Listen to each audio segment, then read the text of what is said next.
Hello, welcome to Central Florida Salute YouTube. I am in Oxford, post 174, American Legion post, and I have the commander, Alan Bach, who is the retired Air Force, United States Air Force Colonel. Right. Tell me a little bit about yourself. Where are you from originally? I'm originally from Illinois. My dad was in the Navy when I was born. He served at Glenview Naval Air Station, and I was born at Great Lakes Naval Training Center Hospital. So you're a military brat. I am. What was your dad Navy? My dad was Navy for 10 years. Right after I was born, he switched services to the Air Force. So then he did another 11 years in the Air Force, where he served as a special weapons specialist, nuclear weapons specialist. Yeah. So you graduated high school. Did you went on to college, or did you go into the Air Force? I did both. I went to college for a semester, and then it wasn't working out for me there, so I enlisted into the Colorado National Guard, and later got my degree later on, and got my commission later. So you started out as an enlisted man, right? I did 8 years. 8 years as an enlisted. Sure. Yeah. And then you took college courses, or what? How did you become an officer? Yeah, I took college courses at night. I found a program that was sort of an accelerated degree program. So I was able to finish my degree in less than 4 years. Graduated in 1984 and got my commission in the National Guard, and went from there. Okay, and you became active. Because I did a show with some National Guard officers, and one thing I learned, you started at 75, right? That's correct, yeah. I got out in 71. Back then, the National Guard didn't go overseas. And then after Vietnam, the National Guard got a lot of the equipment that the regulars had. Correct. And from what I understand now, every third deployment is a Guard unit. So Right. they're a lot more active than they used to be. Right. So you started in the Guard and then you transferred over to regular? No, I was a full-time guardsman. I was a full-time guardsman for most of my career. Oh, so okay. I wore a uniform for probably, 34 years of my 38 years. Okay, so you're one of those guys I was talking about. Right. Because in the past, the Guard was always stayed at home and took care of national disasters or what have you. But then, near the end of Vietnam, that's when you guys started getting deployed. Well, yes, we were getting the equipment, and because of a unit like mine, where we had pilots coming out 5-6 days a week, you had to have people out there to support the airplanes, keep the airplanes flying. So it's called the Air Technician Program, and I was in that for quite a few years. Yeah. So where were you when you went to basic? Where'd you go to basic? Lackland, I guess. Lackland, yeah. Sure. And then you're in the Guard, and then so you were a Guard most of the time, but you were deployed a couple of times, right? Well, after Desert Storm, I did 6 deployments to the Middle East in 10 years. 2 to Turkey, 2 to Kuwait, and 2 for Operation Iraqi Freedom. Wow, Yeah. that's amazing. I know that our modern day military, they do a lot of deployments where my time was it was Vietnam, and that was basically it. Right. Yeah. So tell me more about what you did and where you were right after basic. What happened to you? Where'd you go? Well, I served in the Colorado National Guard, the 140th Fighter Wing. We had at that time A7s that we got. I think we got the last two airplanes that they got came off the assembly line, but the rest of them were all, most of them been to a lot of them had been to Vietnam. In fact, the one that's in the Air Force Museum, we had that one, and that actually came back from Southeast Asia in a box from battle damage. So, and now it's in the Air Force Museum for a mission in Dayton, Ohio. Yeah, for a mission that it flew in, I think 1973 or something like that. But I did that until 1984. And then my unit decided that I was worthy of a commission. So I met a board and I was selected out of that board for commissioning. And I was commissioned in September of 1984. And at that time, I was full-time before that. I lost my full-time job in order to take that commission, and I didn't go back to full service until 1989. And then from 1989 until 2014, I served 100% of the time for the U.S. government in uniform. Wow, that's quite the achievement. You know, I mean, it's quite that's dedication. That's amazing. But so your job primarily in service, you know, because you start out as a lieutenant and you got to work your way up. Well, when I first got my commission, I was like an administrative executive officer, and then in 1987, I was a part-time maintenance officer, aircraft maintenance officer, and I did that for until 2008 when I left aircraft maintenance and took an assignment to the Pentagon to work as an investigator for the Air Force Inspector General at the Pentagon until 2012. So were you there when the planes hit? No. No, I was there after, but I worked with a lot of people in the office that I worked in, the civilians that were there then. Yeah. In fact, we had an earthquake when I was there, and to them it felt like it was the same, although my office was kind of on the opposite end of where the plane actually hit the building. But yeah, when I came out, I was in our conference room. When I came out, I saw a lot of ashen faces. They were pretty, you know, they didn't really know what had happened, but it was an earthquake in the general area. And speaking of this September 11th, I have a good friend of mine who was in the Air Force during Vietnam. He also worked for the government and what have you, but he is a Episcopalian chaplain. And he wrote a book, 10 Days of Hell and Heroes. It's all about him being at ground zero and what went on. And it's an amazing story.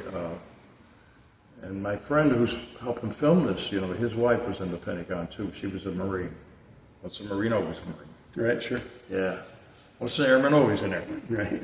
But so you were primarily, when you were in working with the fighters, did you get with the bombers at all? No, it was strictly fighters. I would have preferred, I think, most of the time if it would have been with crew type aircraft instead of single seat fighters, because the people, the pilots are a little bit different. Yeah, well, I had a good friend. He's on my YouTube show. He's with the Lord now, Barney Barnhart.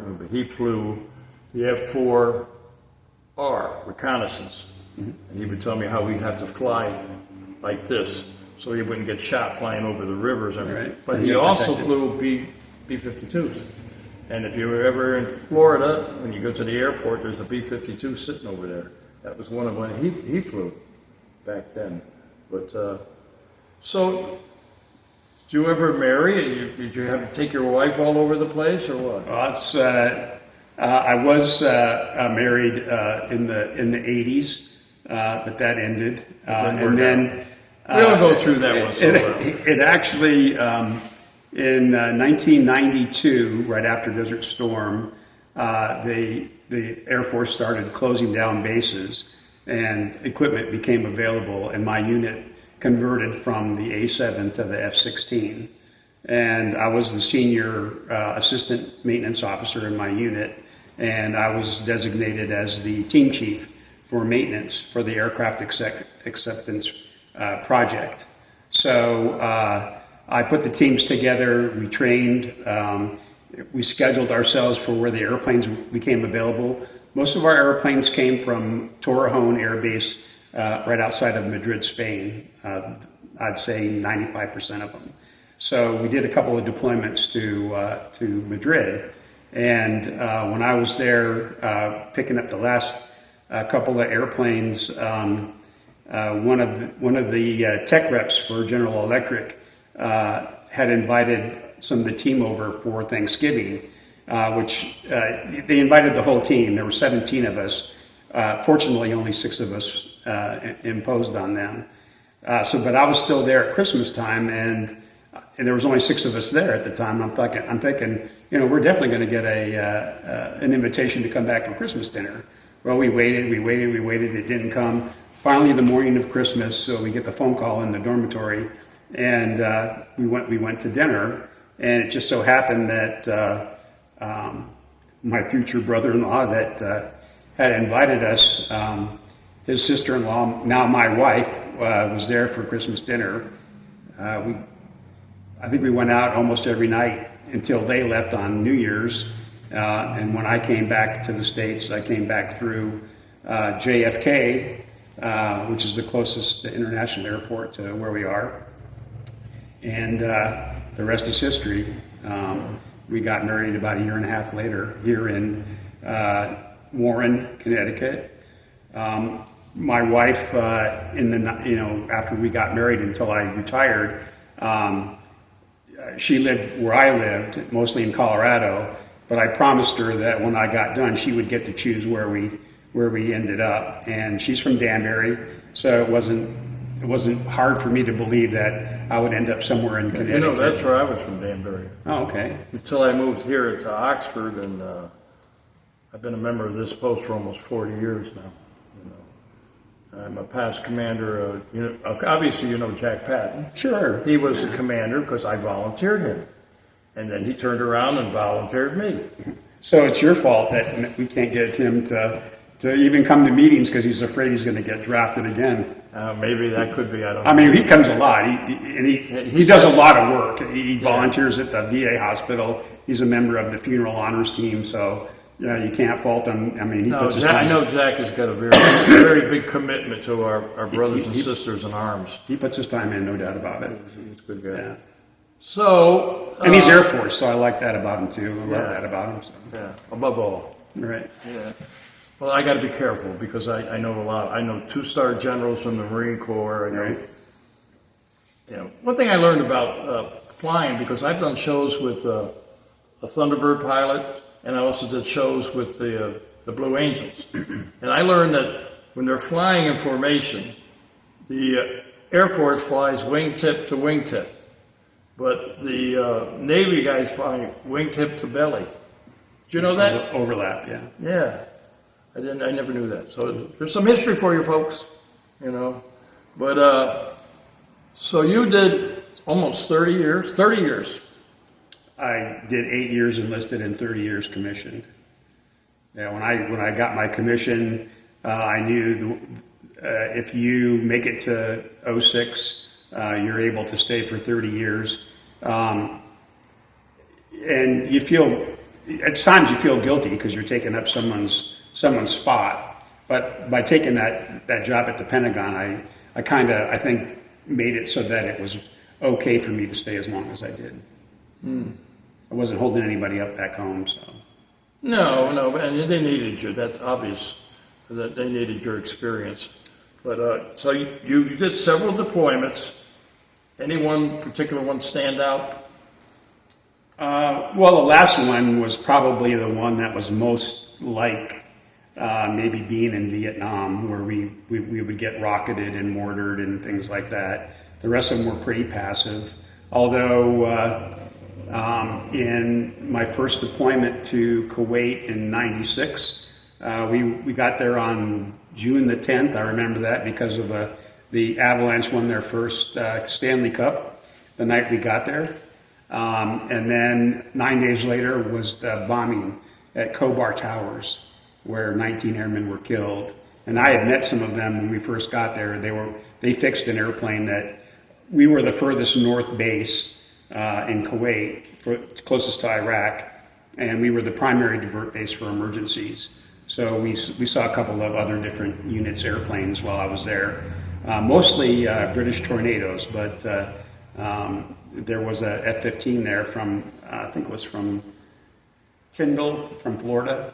And these guys fixed it, and then they went back to Dhahran, and a couple of them were killed, a week later. Yeah, it was. It happens, right? It's a shame, but yeah. So anyway, you got out of the Air Force after all these years. What did you do afterwards? Well, I was retired, but I did need to supplement my income for a little while until my military retirement kicked in. When I went to the Pentagon, I didn't go there with any thought that I was going to be earning a GI Bill benefit. So when I got out, when I retired and moved here, I supplemented my income by going to the University of New Haven, where I earned a degree in criminal justice. And wow. by the time I graduated, I was of age to get my military retirement. So since then, I've been basically retired, fully retired. Well, I've met a lot of people, like I said, the colonels and generals, and they've gone to this college, that college. I have a PhD, and then I went to SAC. You have no idea what I'm talking about, do you? No. I have a public high school diploma, and then I went to SAC in the Air Force. Oh, there you go. So I don't have, but I have a life experience, so that counts. Right, yeah, sure. But anyway, so your wife told you where you're going to live, and that's why you're here. Yeah, I have the same situation. I have a commanding officer at home too. Right. And what made you come here to this post? Well, it's my local post. When we found a house, it happened to be here. It was a short commute. My wife still owned a business in Danbury until last year. What kind of business? It's a bridal shop. A barber shop. Bridal shop. Oh, bridal. Bridal shop that she and her sister and mom started, 43 years ago now, but they were in business for 42 years. Good. Yeah, in Danbury. So. Yeah, well, I know Danbury quite well. I grew up in Danbury.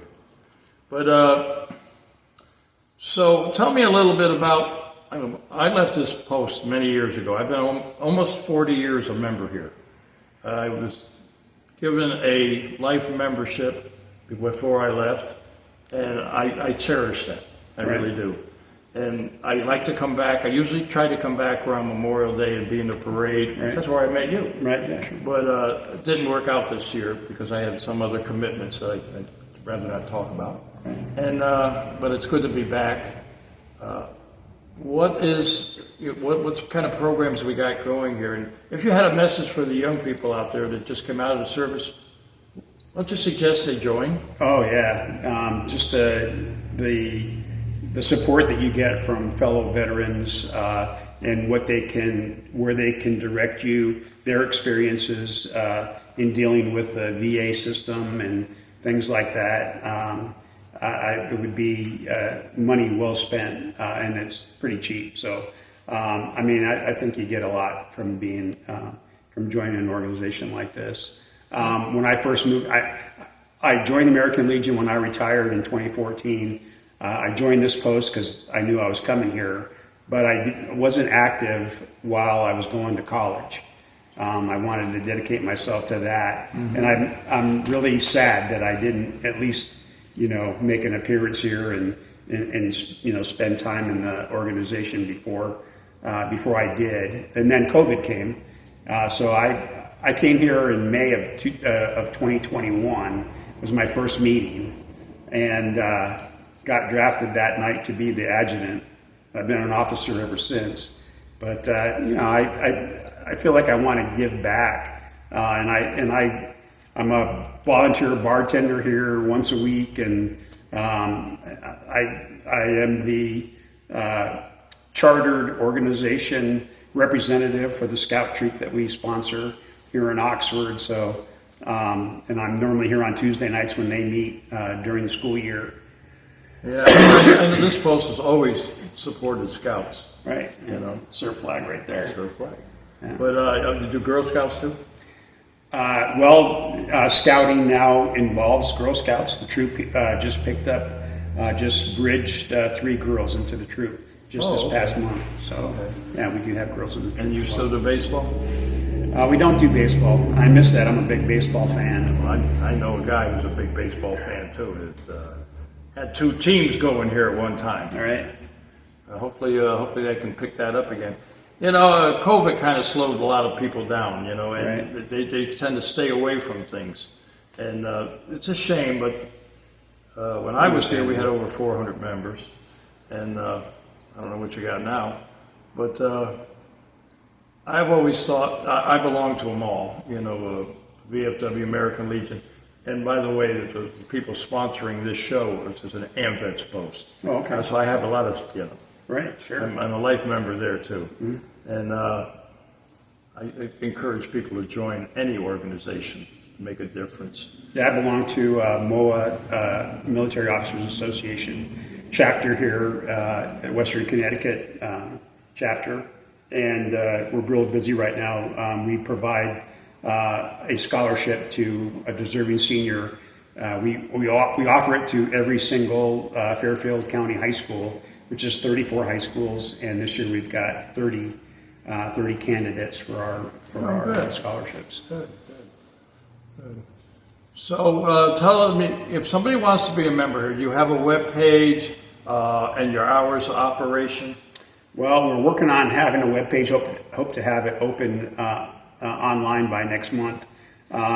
We do have 2 Facebook pages. Unfortunately, the person that started the original page, we've had a hard time getting control of that from him. So we started another one. The prior commander started it, but it really hasn't taken off. So right now we rely pretty much. Well, just maybe on- if we mention it, maybe it will take off. Because, my AMVETS Post had a guy that started it, and then he passed, and Right. we had a hard time getting, they wanted, you had to almost start another one, like you said, But what is your Facebook page? It's Oxford Post 174.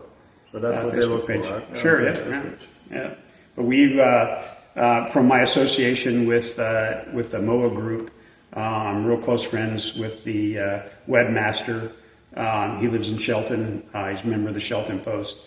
But he runs the website for Post 16 in Shelton, and he also runs the website for our MOA chapter.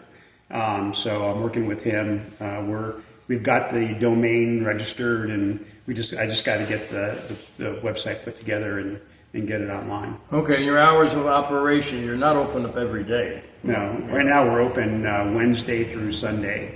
So if somebody's watching this, lives in the area, and wants to come down and find out more about the Post, your hours are what? Wednesday, Thursday, Friday, we open at 3 o'clock until closing, whenever the last customer leaves. And then on Saturday and Sunday, we're open at 12:30. I've seen until 9. I get your emails sometimes too, and I see where you do dinners and stuff too. On Sundays, but we're hoping to expand that as well. Yeah, COVID really kicked this post pretty hard, and we're hoping to get it recovered. I like I said, I have a lot of history here, and we did the wall that heals, the Vietnam Veterans Traveling Wall. First time ever in Connecticut, came here in Oxford, and my good friend standing over there holding that post up. Bill Baxter is a big part of that. And we raised money, and so we had money left over we gave to the town.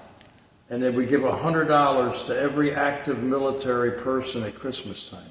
Wow. I think they still do that, and I hope they do, because that was a lot of years, and But anyway, you had a great career in the Air Force, and now you're the commander, and I wish you the best of luck. Did you have to go through the chairs? Like I said, I went from being the adjutant, and I still do those duties as well. No, I just did. We have a good junior vice. It's been junior vice since I've been here, and unfortunately, the senior vice position is open. The senior vice, when I became active here, passed away 2 years ago, and we haven't filled that seat. Again, another really dedicated veteran. Funeral honors was permittee here, so Yeah. That's, Well, in my experience with the 40 years, I've been very impressed with this post and what they've done over the years and the great people that I met. We just did a little walk downstairs, and I was talking about some of the members that are no longer with us. And of course, I don't know if you knew Pat Cackler or maybe not. Huh? No. Well, anyway, so I want to thank you for coming out. Would you like, in closing, would you like to say anything or something you'd like to talk about?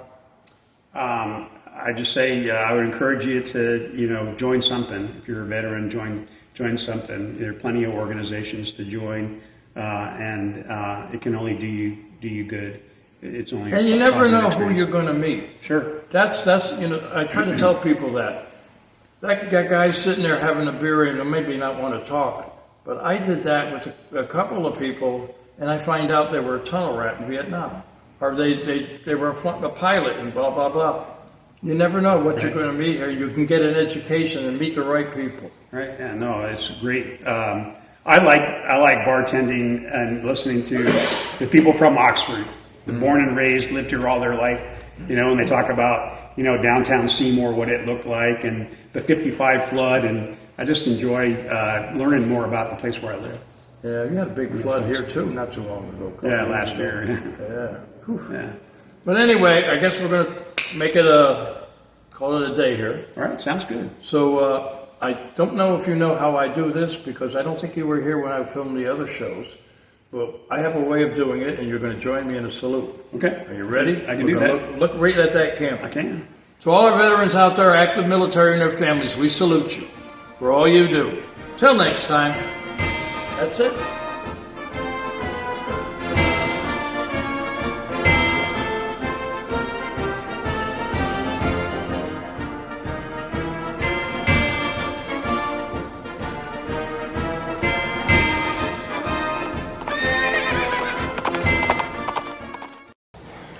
Today I'm at AMVETS Post 2006, a major sponsor of Central Florida Salute.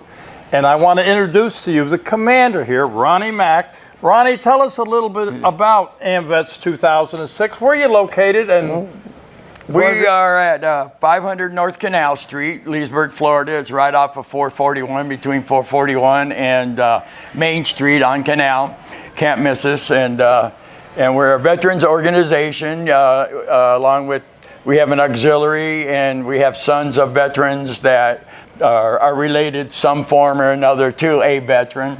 And we do a lot for a lot of charitable donations and stuff to charities in the area and in the county. And we're a major sponsor to Central Florida Salute. We're proud of it. We're glad to be.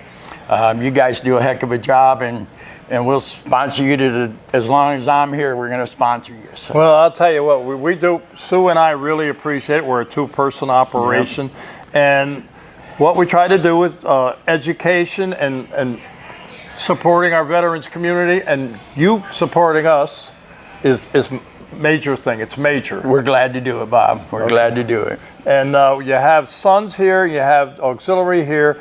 You've got a website too if somebody wants to join. Yep, it's don't punch into www. It's amvets-2006.org, and it'll take you right to our website, Facebook page, and all that's there, and you'll be able to find that.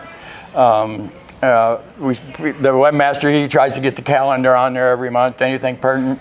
There's a lot of other links on there for veterans to find out where to get help for certain claims and stuff like that. Our webmaster's really into that stuff. That's the guy you ought to be interviewing right there. So, well, you know what, he's got Ronnie? a lot of stuff. You have a lot of clout. You tell him to talk to me, and we'll get him on the show. Okay?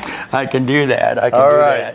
But I just want to, on behalf of Sue and myself, we want to thank AMVETS 2006 because you guys are the major players behind us, and we appreciate it. But we just wish we could do more. We really do.